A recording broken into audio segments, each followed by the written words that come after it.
ভারত চীন সবাই আমাদের ফ্রেন্ড। আমাদের সাথে ভারতের খুবই সুসম্পর্ক আছে। আপনারা দেখেছেন আমাদের সাথে ভারতের ট্রেড আরো বাড়ছে। আপাতত আমরা চাচ্ছি যে তারা কনস্ট্রাকটিভ রোল পালন করবেন। অ্যাটলিস্ট আমরা চাই যে বাংলাদেশের প্রত্যেকটা হিউম্যান রাইটস সিচুয়েশন নিয়ে সবাই রিপোর্ট করুক। আমরা চাই সত্যটা উঠে আসুক। আমরা সবাইকে আহ্বান করি, আমরা হিউম্যান রাইটস গ্রুপদেরকে আহ্বান করি যে তারা নিজেরাও এগুলো দেখুক, যে এই রিপোর্টগুলো ওরা করছেন বা যে ধরনের রিপোর্ট করছেন। আমরা ইন্টারন্যাশনাল হিউম্যান রাইটস গ্রুপকেও আহ্বান করি যে এই যে রিপোর্টগুলো করছেন এই বাংলাদেশ হিন্দু বৌদ্ধ খ্রিস্টান কাউন্সিল, তাদের এই রিপোর্টগুলো তারাও যেন স্ক্রুটিনাইজ করেন। বা আমরা আমাদের যারা লোকাল যেগুলো হিউম্যান রাইটস গ্রুপ আছেন, আইন ও সালিশ কেন্দ্র আছেন, অধিকার আছেন, আমরা তাদেরকেও আহ্বান করব। বা আমরা পত্রিকাগুলোকে আপনাদেরকেও আহ্বান করছি, আপনারাও প্রত্যেকটা বিষয়ে খুঁটিয়ে খুঁটিয়ে দেখেন। এইরকম একটা রিপোর্ট সমকাল কিছুদিন আগে করেছিল, প্রথম ওদের হিন্দু বৌদ্ধ খ্রিস্টান কাউন্সিলের রিপোর্ট নিয়ে। 9টা মৃত্যুর মধ্যে 8টা মৃত্যু তারা পেয়েছিল যে পুরোপুরি এটার সাথে কোনো রেসিয়াল ভায়োলেন্স বা এগুলো মাইনরিটি রিপ্রেশনের কিছু নাই। এগুলো নর্মাল ক্রাইম বা এটার মধ্যে অন্য কোনো পারিবারিক বা প্রিভিয়াস এনমিটি আছে, ফ্যামিলি ডিসপিউট আছে বা অন্য এমনি অপমৃত্যু আছে। কিন্তু এটাকে দেখানো হচ্ছে যে এটা এক ধরনের এটা মাইনরিটি রিপ্রেশন আকারে দেখানো হচ্ছে। তো আমরা মনে করি যে তাদের কাছ থেকে আমরা কনস্ট্রাকটিভ রোল আশা করি। তারা বাংলাদেশের রেসপেক্টেড সিটিজেন। আমরা মনে করি একটা রেসপেক্টেড সিটিজেন গ্রুপ হিসাবে তারা যেন সেটাকে শো করেন। কিন্তু এটা সত্যিকার অর্থে আমরা একের পর একটা এমন না যে প্রথম রিপোর্টটা এরকম হয়েছে, সেকেন্ড রিপোর্টটাও এরকম হয়েছে। আমরা তৃতীয় যে রিপোর্টটা, অবশ্যই সেটা আমরা কালবেলায় দেখেছি। রিপোর্টটা কালবেলার যে রিপোর্টটাকে নিয়ে আমরা ইয়েকে পাঠিয়ে দিয়েছিলাম। এই জন্য বাংলাদেশের পুলিশ হেডকোয়ার্টারকে আমরা পাঠিয়ে দিয়েছিলাম এবং পুলিশ হেডকোয়ার্টার এই প্রত্যেকটা ঘটনাকে নিয়ে তারপরে তারা রিপোর্ট করেছে। আমরা আপনাদের সাথে জাস্ট এই প্রেস কনফারেন্স শেষ হবে, আমরা আপনাদের সাথে এটা শেয়ার করব। আমি মোহন বলছিলাম কিন্তু আমার জানার বিষয় হচ্ছে যে মাননীয় প্রধান উপদেষ্টা চীন সফরে যাচ্ছেন। আমরা জানি যে চীনের সাথে ভারতের একটা দূরত্ব রয়েছে। এই অবস্থায় চীন সফরের পর বাংলাদেশের সাথে ভারতের দূরত্ব কি বাড়তে পারে? মানে আপনাদের কি মনে হচ্ছে? ভারত চীন সবাই আমাদের ফ্রেন্ড। আমাদের সাথে ভারতের খুবই সুসম্পর্ক আছে। আপনারা দেখেছেন আমাদের সাথে ভারতের ট্রেড আরো বাড়ছে। আমরা আমাদের মাননীয় চিফ অ্যাডভাইজার বলেছেন যে আমরা ভারতের সাথে বেস্ট অফ রিলেশনশিপ চাই, কেননা আমাদের সাথে আমাদের পুরো 3/4 বর্ডার হচ্ছে ইন্ডিয়ার সাথে। আমরা তাদের সাথে ভালো সম্পর্ক চাই। আমরা তাদের সাথে আরো আমাদের ইকোনমিক কোঅপারেশন বাড়াতে চাই।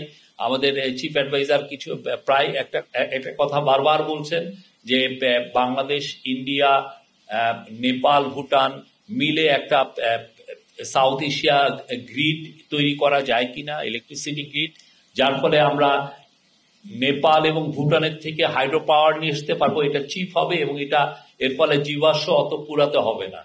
তো এটা অনেক রিনিউয়েবল এনার্জি হিসেবে আপনি জানেন যে হাইড্রো পাওয়ার হচ্ছে সবচেয়ে ক্লিনেস্ট পাওয়ার। তো আমরা চাচ্ছি যে ইন্ডিয়ার সাথে আমাদের এই বিষয়ে আরো কোলাবোরেশন করে যে কিভাবে আমরা দুইটো দেশই নেপাল এবং ভুটানের হাইড্রো পাওয়ার দ্বারা যাতে বেনিফিটেড হই সেই বিষয়ে। এবং বাংলাদেশকে প্রফেসর ইউনূস বলেছেন যে একটা ম্যানুফ্যাকচারিং হাব করার জন্য এবং ইট উইল সার্ভ যেগুলো ল্যান্ডলক এখানে কান্ট্রি আছে নেপাল এবং ভুটান এবং ভারতের 7 সিস্টার। তা আমরা সবাইকে বা চিটাগাং পোর্ট কে সেভাবে গড়ে তোলা হবে যাতে এই পুরো রিজনের এই প্রত্যেকটা রিজন ল্যান্ডলক রিজনকেই যাতে সার্ভ করতে পারে। Thank you. আমি দৈনিক সমকাল থেকে বলছিলাম, আমার নাম অমিত লস্কর। আপনি যে হিন্দু বৌদ্ধ খ্রিস্টান ঐক্য পরিষদের যে বিষয়টা বললেন,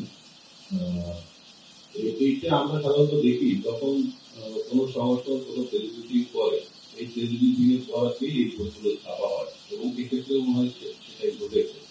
তো এই হিন্দু বৌদ্ধ ঐক্য পরিষদ যেটা হিন্দু বৌদ্ধ খ্রিস্টান ঐক্য পরিষদ, এদের যারা নেতৃবৃন্দ তাদের সঙ্গে কি আপনার কোনো কথাবার্তা এটা কি বলেছেন যে আমরা তাদের কাজগুলো করছে এবং তারা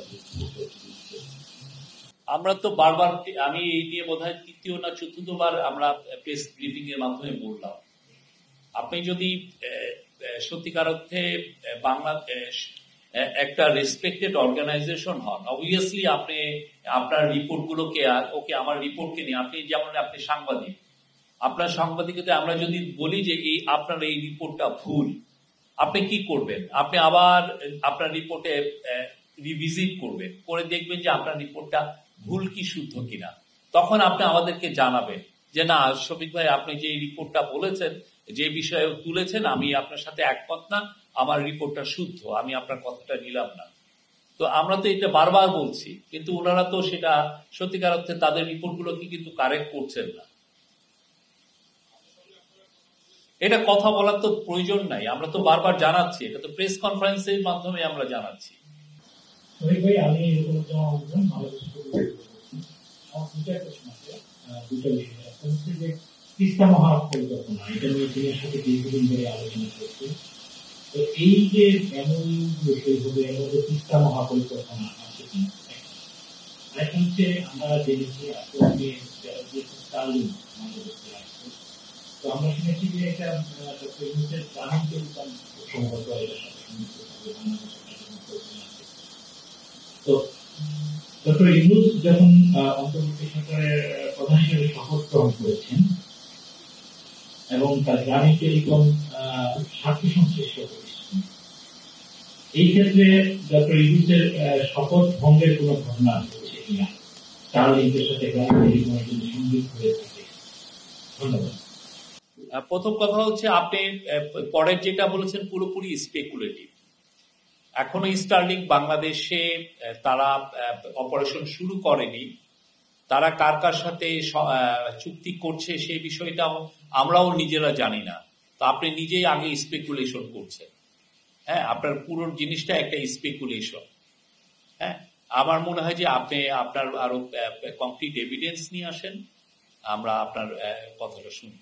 কিন্তু সোফার আমরা যেটা জানি যে স্টারলিংক এর সাথে আমাদের যে বাংলাদেশের সাথে চুক্তির জন্য চিফ অ্যাডভাইজার 90 ডেজ ধরে, ওয়ার্কিং ডেজ ধরে দিয়েছেন, সেই অনুযায়ী কাজ হচ্ছে। স্টারলিংক বাংলাদেশে আসবে, কিন্তু স্টারলিংক কোন কোম্পানির সাথে কথা বলছে বা কার সাথে কথা বলছে আমরা এই বিষয়ে আমরা জানি না। এটা ওরা প্রাইভেট টু প্রাইভেট কোন কোন কোম্পানির সাথে কথা বলছে সেটা স্টারলিংক এর বিষয়। আর আমরা বিষয়টা হচ্ছে যে এই ট্যুরটা খুব শর্ট নোটিশে এটা যেহেতু অর্গানাইজ করা হয়েছে, তো সেই জন্য এখনো কি কি বিষয় আলাপ হবে সে আলাপগুলো নিয়ে এখনো ডিসকাশন চলছে। তা আমি এখনো এই বিষয়ে আপনাকে এখনই কিছু বলতে পারছি না।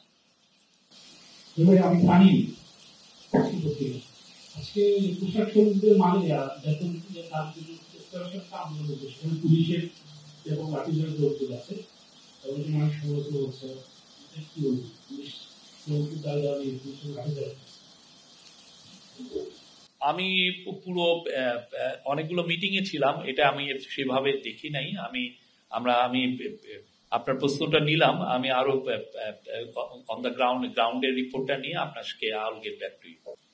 আমরা সোফার যাদের সাথে সরাসরি প্রফেসর ইউনূসের কথা হয়েছে, যারা যেমন নেপালের প্রেসিডেন্টের সাথে কথা হয়েছে, পাকিস্তানের প্রাইম মিনিস্টারের সাথে কথা হয়েছে, মালদ্বীপসের প্রেসিডেন্টের সাথে কথা হয়েছে, শ্রীলঙ্কা আমার মনে হয় না এখনো কথা হয়নি, ভুটানের প্রাইম মিনিস্টারের সাথে কথা হয়েছে। তো আমরা বলতে পারি যে আমাদের এক ধরনের আমরা ওভারওয়েলমিং সাপোর্ট পাচ্ছি। হ্যাঁ, সবাই চাচ্ছেন যে সার্ককে সেই আগের জায়গায় ফিরিয়ে আনা হোক, এবং সার্ক যাতে একটা মিনিংফুল বড় রকমের একটা ওয়ার্ল্ডের ওয়ান অফ দ্য লার্জেস্ট একটা ইকোনমিক কোঅপারেশন, রিজিওনাল কোঅপারেশন হিসাবে আবির্ভূত হতে পারে, সেটা সবার মধ্যে এই সাপোর্টটা আছে, এবং এটা নিয়ে উনি কাজ করছেন। আমার মনে হয় যে আমরা আরো সামনে মাসগুলোতে কংক্রিট কিছু রেজাল্ট পাবো।